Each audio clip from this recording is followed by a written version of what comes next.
उजनी धरणात बुडालेल्या प्रवाशांचा NDRFच्या मदतीने शोध सुरू। सुप्रिया सुळे यांनी घटनास्थळी दिली भेट। पुणे जिल्ह्यातील उजनी धरणात बोट उलटून बेपत्ता झालेल्या 7 जणांचा शोध मोहीम सकाळी सुरू झाली।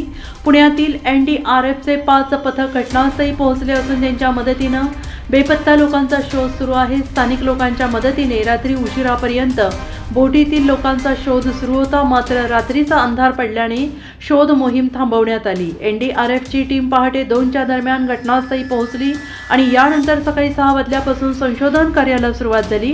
दरम्यान शरद पवार राष्ट्रवादी काँग्रेस पक्षाच्या नेत्या सुप्रिया सुळे आणि माढा लोकसभा मतदारसंघाचे उमेदवार रणजित सिंह निंबाळकर यांनी सुद्धा घटनास्थळी भेट देऊन या घटनेची चौकशी करण्याची मागणी केली आहे। के बाद आप यहाँ आए कैसे तैयारी चल रही है सभी डूबे लोगों को निकालने के लिए? हमें कल ये सूचना मिली थी और जैसे सूचना मिली तो हमारी टीम तैयार होकर रात को 2 बजे जो है कैंप से पुणे में हेडक्वार्टर से मार्च कर दिया था कमांडेंट महोदय के आदेश के अनुसार। तो 5 NDRF की टीम यहाँ पर 20 रेस्क्यूअर के साथ आ चुकी है, जिसमें 2 महिला रेस्क्यूअर भी हैं।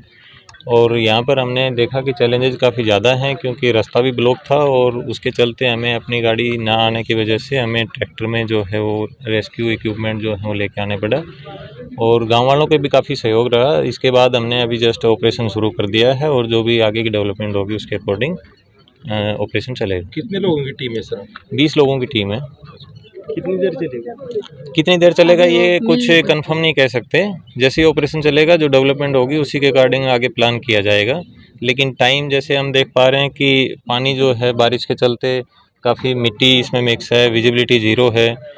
साथ ही हमें डेप्थ भी अनइवन डेप्थ है, कहीं ज़्यादा कहीं कम। लगभग बताया जा रहा है गाँव वालों के द्वारा कि 50 फीट तक यहाँ पर डेप्थ होने का है। तो उसी के अकॉर्डिंग अभी फिक्स टाइम नहीं बता सकते, लेकिन हम कोशिश करेंगे कि जितना जल्दी हो सके रेस्क्यू। त्याची इन्क्वायरी आम्ही मागितलेली। आता लोकांना शोधणं ही आमच्या सगळ्यात प्राधान्याची गोष्ट आहे। काल रात्रीच आप्पासाहेब जगदाळे पहिले इथे पोचले आणि त्यानंतर आप्पासाहेब आणि सगळी जी यंत्रणा आहे त्यांच्याशी आम्ही सातत्याने कॉन्टॅक्टमध्ये होतो। यंत्रणेने आणि मी NDRFचेही आणि प्रशासनाचेही आभार मानते की लगेच इन ॲक्शनमध्ये येऊन त्यांनी पटापटा इथे सगळी यंत्रणा लावली। पण काल रात्री इतका चिखल आणि अंधार होता की काही दिसतही नव्हतं आणि मग सकाळी 6 वाजल्यापासून NDRFची टीम त्यांचे लोक आता आत, त्यांच्या 2 बोटी गेलेल्या आहेत, 10 लोक गेलेले आहेत त्याच्यामुळे आतमध्ये आता। त्यामुळे आमची अपेक्षा आहे की आजच्या दुपारपर्यंत संध्याकाळपर्यंत आपल्याला क्लॅरिटी मिळेल। तुम्ही स्पॉट व्हिजिट केलेली यंत्रणेशी बरोबर चर्चाही तुमची झालेली, काय अडचणी येत आहेत यंत्रणेला? मला असं वाटतं कालचा अंधार जो रात्री पडला आणि त्यानंतरचा चिखल आणि ही एक घटना प्लस या भागामध्ये काल केळ्याचं प्रचंड नुकसान झालं आहे, म्हणजे शेतकऱ्यांचं खूप नुकसान झालेलं आहे। त्याचाही एक आढावा तातडीने आपल्याला घ्यावा लागेल।